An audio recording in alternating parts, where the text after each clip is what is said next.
3 or 4 years ago, a former mayor took me out on a tour of the city of Jackson just to find kids who were just out of school doing nothing. And at one of those houses on that tour, there was an 11-year-old kid living in a urine-soaked, sleeping on a urine-soaked mattress in a house that had trash that was piled 2 feet high. This was his life. You know, Stop the Drop is a major component of Mississippi Public Broadcasting. You know, education is at the centerpiece of what MPB does. And we made it a point, we made it a focus several years ago to really put a spotlight on how we could affect the dropout rate in Mississippi. You can't solve the issue and you don't know the issue if you haven't heard about it, and that's what MPB does. This event is about encouraging, inspiring, and motivating not only students to not drop out, but to empower teachers to understand what the situations are and what we have to do as a community to rally around our students and help them to be motivated to not only want to stay in school, but to accomplish and complete school, get that degree. Well, MPB is great to partner with MPB because their reach is so wide, and to be able to share this kind of information.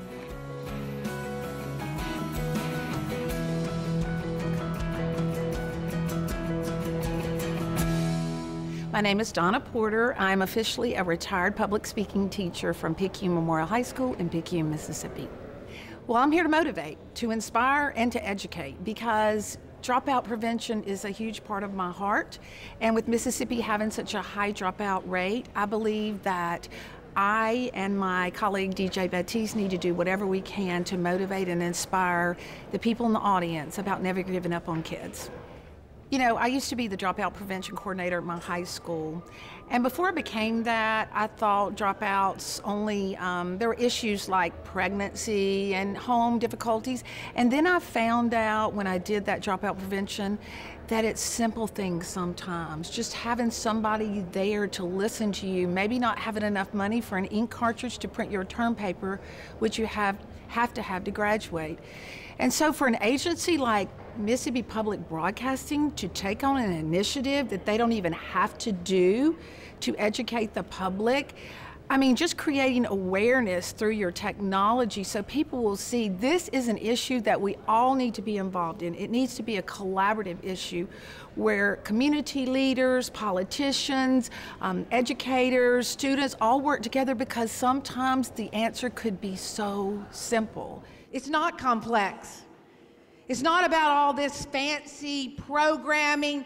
It's about somebody to listen to. What do you need? What will it take for you to graduate? I can't do my term paper, Miss Porter, because we don't have $5 to get gas to get to Walmart to get the ink, and I can't graduate without a paper. See, we've got to peel back the layers of that onion and find out what is the reason each and individually at-risk student may have, and address their individual issue. I've read the research on dropout prevention. I know it. But until I got in the trenches, did I know it's an individualized issue. I feel like Ms. Porter gave me a second chance, and I'll be wasting it if we don't come to events like this to give back. You know what I'm saying? I feel like this is my opportunity to give back not only to Ms. Porter, but to the community, period. You know, I feel like I was blessed with a second chance. I feel like I was blessed with the opportunity to give back, and that's my message, and I would love to come back and share it no matter what. So, you know, whenever it's an opportunity to help students, whenever it's an opportunity to help teachers, I'm here. I am so proud of MPB for standing in the gap for these kids and doing our part to make sure that if we can just reach a few, because we're not going to reach everyone, but if we can just reach a few, then we would have made a difference.